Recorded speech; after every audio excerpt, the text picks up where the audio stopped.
Next time they shine your light in the sky, don't go to it. The bat is dead. Bury it. Consider this mercy. Tell me.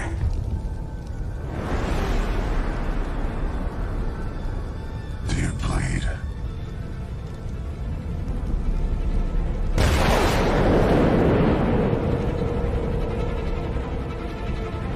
You will.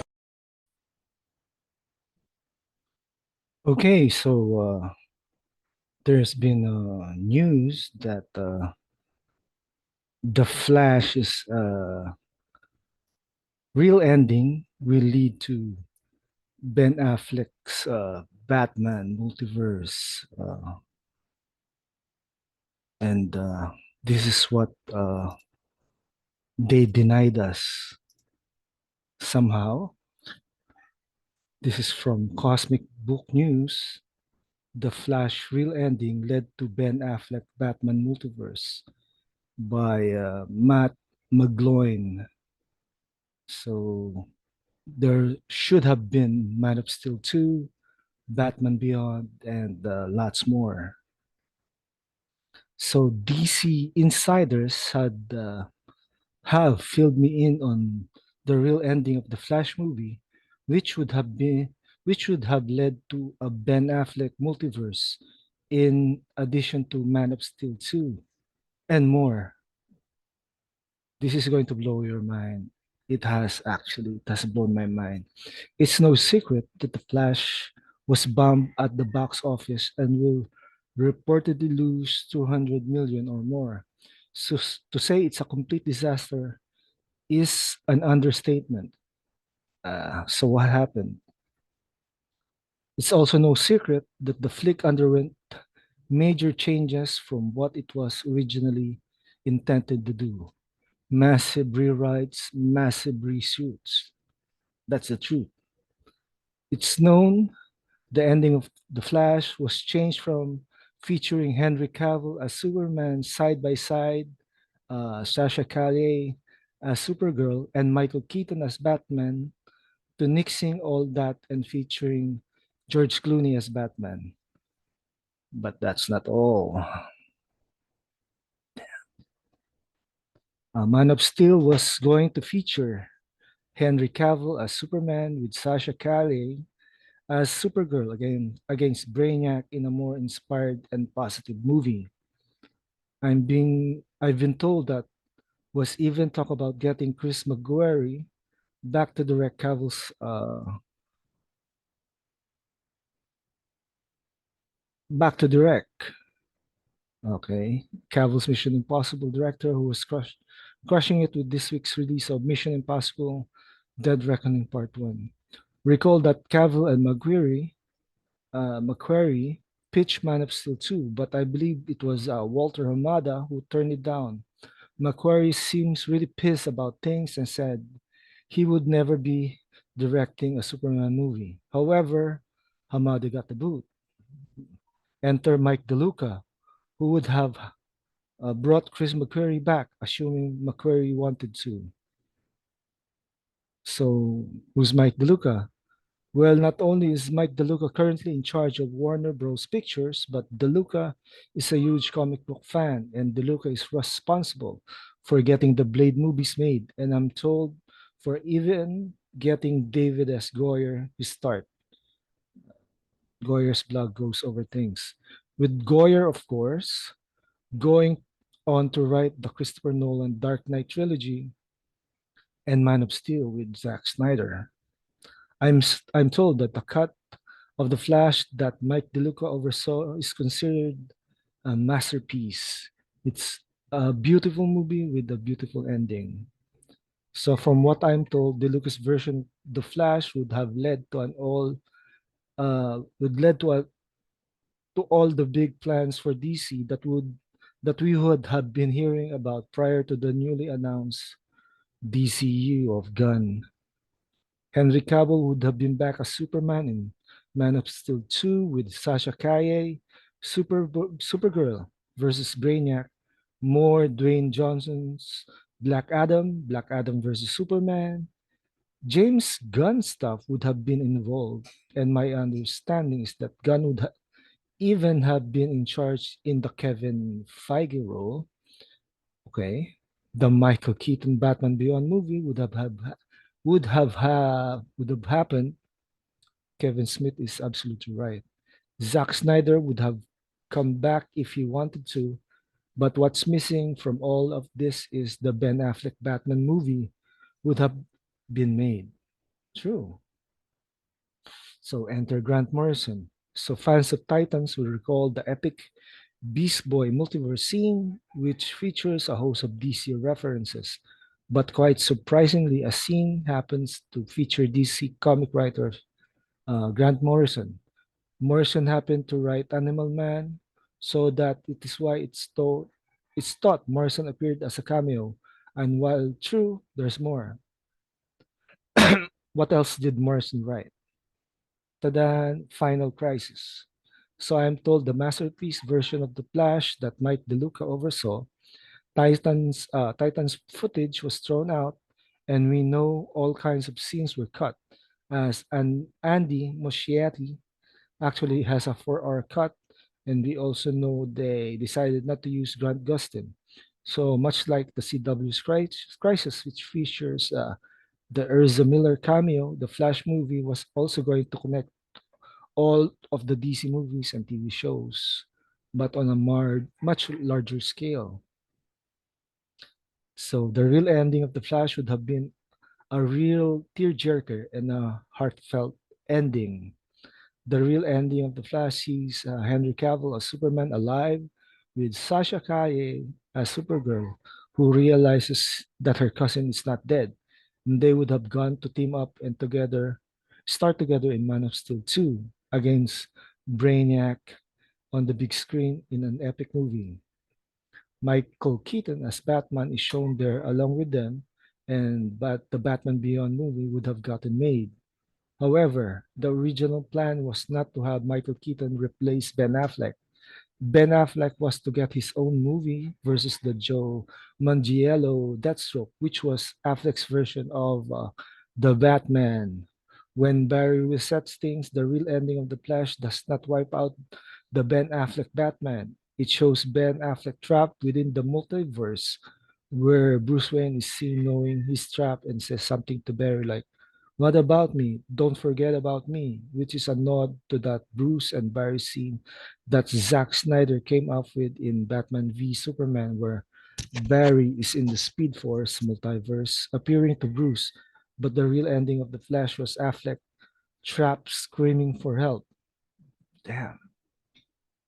I also believe while Bruce would know that he's trapped and is seen calling to Barry for help at the end of the Flash movie, Barry does not realize that his friend is trapped somewhere in the multiverse, which, if you think about it, is rather horrific and very emotional and sad all at the same time because Barry is the only one who can save him. I also believe Ben Affleck as Batman trap at the end of the Flash movie is also a reference and real explanation for Bruce telling Barry maybe some other time. Because that some other time is literally Bruce trapped in time at the end of the film. It's a reference to Grant Morrison's Final Crisis, as in that comic book story, Darkseid kills Batman. Excuse me. He kills Batman with his Omni beams. Omni beams, but it actually sends Batman back in time where he was numerous Batman throughout the ages. So Ezra Miller also happened to come up with a version of the Flash with Morrison, but their pitch was shut down in favor of the multiverse approach. And Gunn's new DCU is in part based on the comics from Morrison. So the Flash movie was supposed to lead the Ben Affleck Batman movie, and while I don't know, possibly additional Ben Affleck Batman movies throughout time, while the Flash 2 would also have been made, as recall, the sequel script has already been Britain. Well, the script wasn't for the piece of garbage released in theaters, but likely for the Lucas masterpiece version. That's why I believe James Gunn has said the Flash movie is probably the best superhero movie, but I believe Gunn was referring to the Lucas original version because honestly, I don't begin to understand how Gunn would say that about the theatrical release, which is embarrassing, horrible, and insulting. I also believe this is why James Gunn said he had talks with Zack Snyder and Ben Affleck to return, as those talks initially may have been about the original plan and not the newly announced DCU. I've been told that Ben Affleck was fully on board the plans for the Batman movie following The Flash, so once things got fucked up again at WB, hence I believe the reason for Affleck's reaction to Gunn said after continuing to work with him where Affleck completely embarrassed James Gunn. So why didn't this Batman multiverse featuring Ben Affleck and Michael Keaton get made? Uh, as in Robert Pattinson Batman is still happening and separate. Oh, so it's David Zaslav. James Gunn is taking lots of heat surrounding the newly announced DCU, where fire James Gunn often trends on Twitter. The Henry Cavill Superman fans, the Zack Snyder fans, and even the Dwayne Johnson fans all blame Gunn for canceling the DCU. Rightly so. I'm told James Gunn is not to blame at all and again would have been involved with the original plan as Gunn was Peacemaker and the Suicide Squad. I don't know. Those things sucked anyway. It's the WBD CEO David Zaslav who canceled the whole thing because of the money. As I'm told, WB has no money to do those films. Yeah, and they had money to do the Gunverse, the KFC universe. No, no, no. I'm told David Zaslav didn't want to pay any of the actors to continue with their roles and demanded cheaper talent and demanded that Gunn wipe the DC slate clean and reboot things. So he's still complicit. Huh. So I don't run with Gunn. This is why the Flash movie is so awful. Due to Zaslav's DC demands, they had to butcher the original version so it didn't lead to other things, and this is also the real reason why the VFX are so bad. God. I'm told David Zaslav plans to sell WBD within a couple of years, hopefully to Universal, as Universal has been kicking major ass as of late with not only the success of their movies, but Universal is giving Disney a run for their money with their Universal Studios theme park. Harry Potter is there with the movies from WB. Disney is on a big decline along with their streaming service, their parks and Marvel, Star Wars and Pixar. But again, Universal is on the build up, the big up and owned by Comcast, which is was worth has a net worth of close to 200 billion, while Disney is around 160 billion, according to the writer, and WBD is valued at 30 billion. Worth a mention is that Zaslav has canceled numerous projects, including Batgirl, and even is selling rights to certain HBO projects to Netflix and the rights to WB's catalog of music from classic films and TV shows. This is unbelievable, unbelievable. And it's all because WBD has no money. It's also known that as a result of the strike, the studios are canceling various projects that had already been completed or are in the works. I'm told that the people involved with these various projects that have been canceled due to tax write-offs, not wanting to pay residuals, and the ongoing strikes are fucking pissed as they are creators, they're artists, and are upset their work will never see the light of day. Yeah. So what about Jimmy Pistola and the DCU. Regarding James Gunn and the DCU, if all goes well according to plan, I'm told that Gunn's DCU will likely stick around when owned by Universal. I'm also told that David Zaslav hopes that when the sale of WBD goes through, that he hopes the company gets broken up and he can be in charge of Discovery again. Such a selfish motivation from that. Ha! Okay. Some other news from DCU. Zaslav planning to sell WBD is why James Gunn is doing chapters for his DCU movies. As I'm told, DC films are just chapters in a saga. Superman Legacy doesn't seem like a Superman movie at all with all the recently announced superheroes, and from what I am told, The Brave and the Bold is similar. This is wacky. It's less of a Batman movie and more of a Batman Legacy type movie featuring Batman characters. Where to mention is the flick isn't entitled Batman, The Brave and the Bold, but simply The Brave and the Bold, which originally in comics was an anthology series. Of course, we know that. Okay, so to recap, oh, I'm feeling bad about this. They butchered the plan. These insiders are super connected in Hollywood. They were friends with Stanley and knew him on a personal level. They know Batman producer Michael Osland. They tell me all the crisis info are released a few years ago at Comic Con. They told me how James Gunn was returning to DC following Guardians 3. And those pedo lovers love James Gunn. They love me. They told me years how about Gunn, Abrams, and Reeve were to be involved in a DC reboot and more. Well,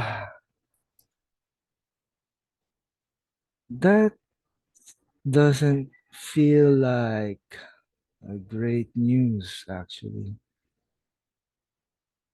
It sucks. That news sucks. And their the writer is making Gunn the good guy.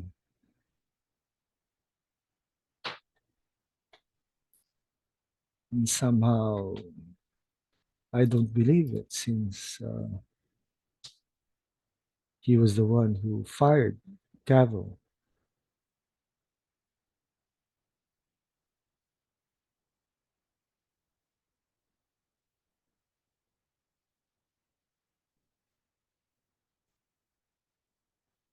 So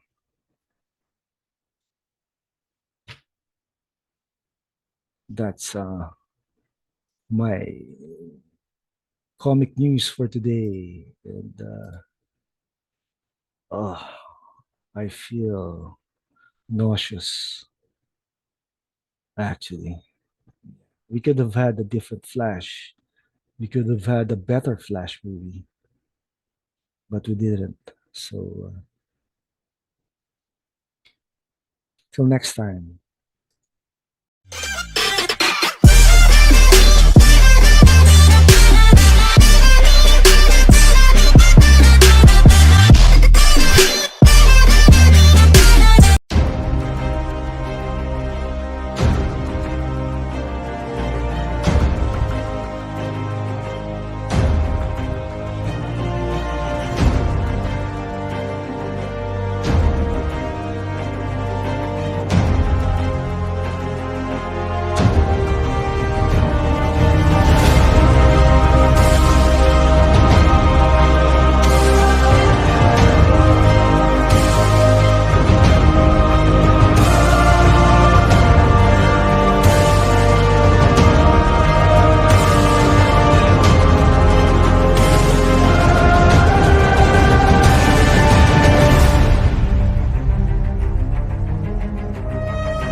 killing people? They look alive to me. Because I saved them. Well, that's why I waited until you were there. I got the information I needed. No one died. I did it your way. He does have a point. I know it got lost in all the confusion, but we still have some issues to settle here. There are only heroes and there are villains.